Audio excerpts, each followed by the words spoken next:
Plano de leitura: Igreja Batista da Lagoinha, dia 25 de junho de 2022, ano da vitória. Marcos, capítulo 7, versículo 14 ao 37. Convocando ele de novo a multidão, disse-lhes: Ouve-me todos e entendei. Nada há fora do homem que, entrando nele, o possa contaminar, mas o que sai do homem é o que contamina. Se alguém tem ouvidos para ouvir, ouça. Quando entrou em casa, deixando a multidão, os seus discípulos o interrogaram acerca da parábola. Então lhes disse: Assim vós também não entendeis? Não compreendeis que tudo o que de fora entra no homem não o pode contaminar? Porque não lhe entra no coração, mas no ventre, e sai para lugar escuso. E assim considerou ele puros todos os alimentos. E dizia: O que sai do homem, isso é o que o contamina, porque de dentro do coração dos homens é que procedem os maus desígnios, a prostituição, os furtos, os homicídios, os adultérios, a avareza, as malícias, o dolo, a lascívia, a inveja, a blasfêmia, a soberba, a loucura. Ora, todos estes males vêm de dentro e contaminam o homem. Levantando-se, partiu dali para as terras de Tiro e Sidom. Tendo entrado numa casa, queria que ninguém o soubesse, no entanto, não pôde ocultar-se, porque uma mulher, cuja filhinha estava possessa de espírito imundo, tendo ouvido a respeito dele, veio e prostrou-se-lhe aos pés. Esta mulher era grega, de origem cirofenícia, e rogava-lhe que expelisse de sua filha o demônio. Mas Jesus lhe disse: Deixa primeiro que se fartem os filhos, porque não é bom tomar o pão dos filhos e lançá-lo aos cachorrinhos. Ela, porém, lhe respondeu: Sim, Senhor, mas os cachorrinhos, debaixo da mesa, comem das migalhas das crianças. Então lhe disse: Por causa desta palavra podes ir, o demônio já saiu da tua filha. Voltando ela para casa, achou a menina sobre a cama, pois o demônio a deixara. De novo, se retirou das terras de Tiro e foi por Sidom até ao mar da Galileia, através do território de Decápolis. Então lhe trouxeram um surdo e gago, e lhe suplicaram que impusesse as mãos sobre ele. Jesus, tirando-o da multidão à parte, pôs-lhe os dedos nos ouvidos e lhe tocou a língua com saliva. Depois, erguendo os olhos ao céu, suspirou e disse: Efatá, que quer dizer, abra-te. Abriram-se-lhe os ouvidos, e logo se lhe soltou o empecilho da língua, e falava desembaraçadamente. Mas lhe ordenou que a ninguém o dissessem. Contudo, quanto mais recomendava, tanto mais eles o divulgavam. Maravilhavam-se sobremaneira, dizendo: Tudo ele tem feito esplendidamente bem. Não somente faz ouvir os surdos, como falar os mudos. 2 Samuel, capítulo 18. Contou Davi o povo que tinha consigo e pôs sobre eles capitães de 1000 e capitães de 100. Davi enviou o povo, um terço sob o comando de Joabe, outro terço sob o de Abissai, filho de Zeruia e irmão de Joabe, e o outro terço sob o de Itaí, o geteu. Disse o rei ao povo: Eu também sairei convosco. Respondeu, porém, o povo: Não sairás, porque se formos obrigados a fugir, não se importarão conosco, nem ainda que metade de nós morra, pois tu vales por 10.000 de nós. Melhor será que da cidade nos preste socorro. Tornou-lhes Davi: O que vos agradar, isso farei.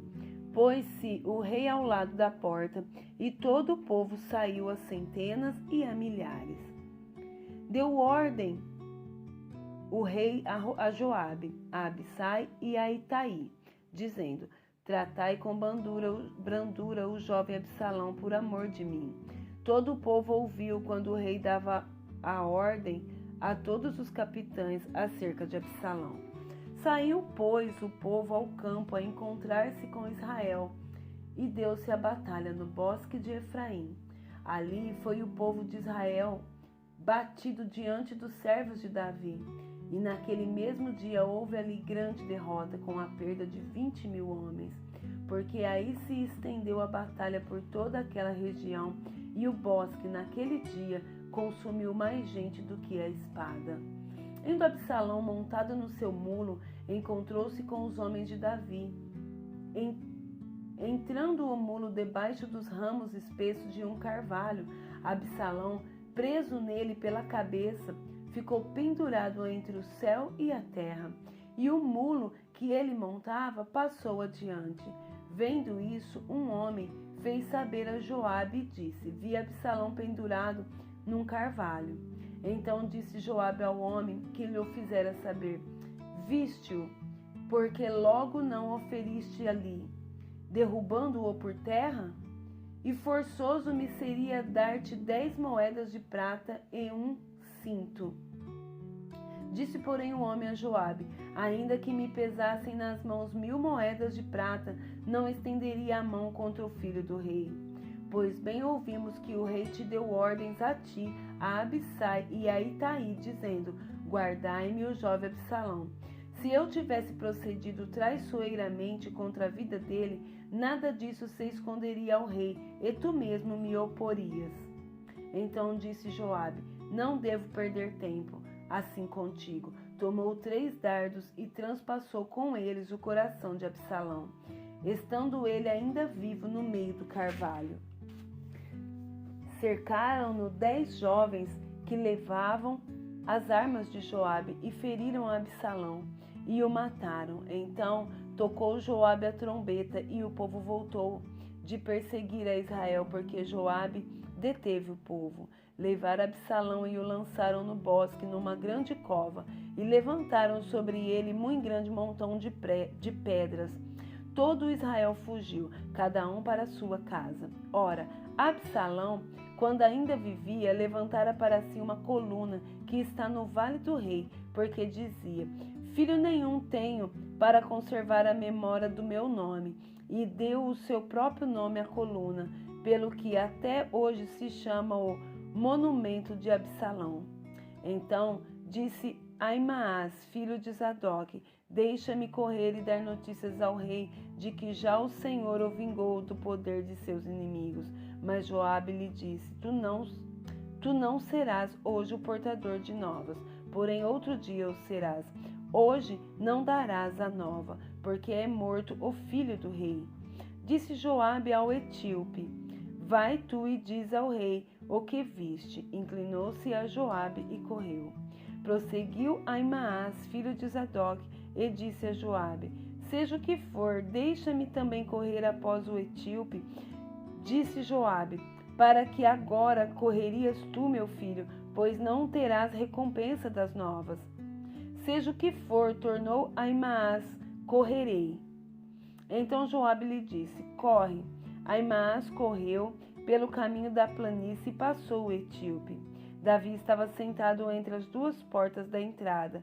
Subiu a sentinela ao terraço da porta sobre o muro e, levantando os olhos, viu que um homem chegava correndo só. Gritou, pois, a sentinela e o disse ao rei. O rei respondeu: se vens só, traz boas notícias.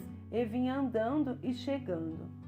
Viu a sentinela outro homem que corria, então gritou para a porta e disse: eis que vem outro homem correndo só. Então disse o rei: também este traz boas novas. Disse mais a sentinela: vejo o correr do primeiro, parece ser o correr de Aimaas, filho de Zadok. Então disse o rei: este homem é de bem e trará boas novas. Gritou Aimaas e disse ao rei: paz. Inclinou-se ao rei com o rosto em terra e disse: bendito seja o Senhor teu Deus, que nos entregou os homens que levantaram a mão contra o rei, meu senhor. Então perguntou o rei: vai bem o jovem Absalão? Respondeu Aimaas: vi um grande alvoroço quando Joabe mandou o teu servo, ó rei, porém não sei o que era. Disse o rei: põe-te ao lado e espera aqui. Ele se pôs e esperou. Chegou o etíope e disse: boas novas ao rei, meu senhor. Hoje o Senhor te vingou do poder de todos os que se levantaram contra ti. Então disse o rei ao etíope: vai bem o jovem Absalão? Respondeu o etíope: sejam como aquele os inimigos do rei, meu senhor, e todos os que se levantam contra ti para o mal. Então o rei, profundamente comovido, subiu à sala que estava por cima da porta e chorou. E andando dizia: meu filho Absalão, meu filho Absalão, quem me dera que eu morrera por ti, Absalão, meu filho, meu filho. Daniel, capítulo 11, versículo 21 ao versículo 45. Depois se levantará em seu lugar um homem vil, ao qual não tinham dado a dignidade real, mas ele virá caladamente e tomará o reino com intrigas. As forças inundantes serão arrasadas de diante deles, serão quebrantadas, como também o príncipe da aliança. Apesar da aliança com ele, usará de engano, subirá e se tornará forte com pouca gente. Virá também caladamente aos lugares mais férteis da província e fará o que nunca fizeram seus pais, nem os pais de seus pais. Repartirá entre eles a presa, os despojos e os bens, e maquinará os seus projetos contra as fortalezas, mas por certo tempo. Suscitará sua força e o seu ânimo contra o rei do sul. À frente de grande exército, o rei do sul sairá à batalha com grande e muito poderoso exército, mas não prevalecerá, porque maquinarão projetos contra ele. Os que comerem os seus manjares o destruirão, e o exército dele será arrasado, e muitos cairão transpassados. Também estes dois reis se empenharão em fazer o mal, e a uma só mesa falarão mentiras. Porém isso não prosperará, porque o fim virá no tempo determinado. Então o homem vil tornará para sua terra com grande riqueza, e o seu coração será contra a santa aliança. Ele fará o que lhe aprouver, e tornará para a sua terra. No tempo determinado, tornará a avançar contra o sul, mas não será nesta última vez como foi na primeira. Porque virão contra ele navios de Quitim, que lhe causarão tristeza. Voltará e se indignará contra a santa aliança, e fará o que lhe aprouver. E tendo voltado, atenderá aos que tiverem desamparado a santa aliança.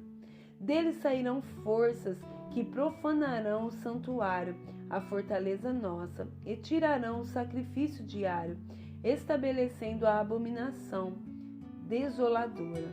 Aos violadores da aliança, ele, com lisonjas, perverterá, mas o povo que conhece ao seu Deus se tornará forte e ativo. Os sábios entre o povo ensinarão a muitos, todavia cairão pela espada e pelo fogo, pelo cativeiro, pelo roubo, por algum tempo. Ao caírem eles, serão ajudados com pequeno socorro, mas muitos se ajuntarão a eles com lisonjas.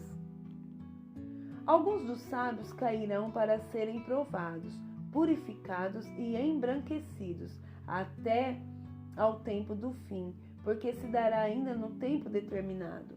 Este rei fará segundo a sua vontade, e se levantará e se engrandecerá sobre todo Deus. Contra o Deus dos deuses falará coisas incríveis, e será próspero, até que se cumpra a indignação, porque aquilo que está determinado será feito. Não terá respeito aos deuses de seus pais, nem ao desejo de mulheres, nem a qualquer deus, porque sobre tu se engrandecerá. Mas em lugar dos deuses honrará o Deus das fortalezas, a um Deus que seus pais não conheceram, honrará com ouro, com prata, com pedras preciosas e coisas agradáveis. Com o auxílio de um Deus estranho, agirá contra as poderosas fortalezas e aos que o reconhecerem, multiplicar-lhes-á a honra, e fá-los-á reinar sobre muitos, e lhes repartirá a terra por prêmio. No tempo do fim, o rei do sul lutará com ele, e o rei do norte arremeterá contra ele com carros, cavaleiros e com muitos navios, e entrará nas suas terras, e as inundará e passará. Entrará também na terra gloriosa, e muitos sucumbirão, mas do seu poder escaparão estes, Edom e Moabe, e as primícias dos filhos de Amon. Estenderá a mão também contra as terras, e a terra do Egito não escapará. Apoderar-se-á dos tesouros de ouro e de prata e de todas as coisas preciosas do Egito. Os líbios e os etíopes o seguirão. Mas pelos rumores do Oriente e do Norte será perturbado e sairá com grande furor para destruir e exterminar a muitos. Armará suas tendas palacianas entre os mares contra o glorioso Monte Santo, mas chegará ao seu fim e não haverá quem o socorra.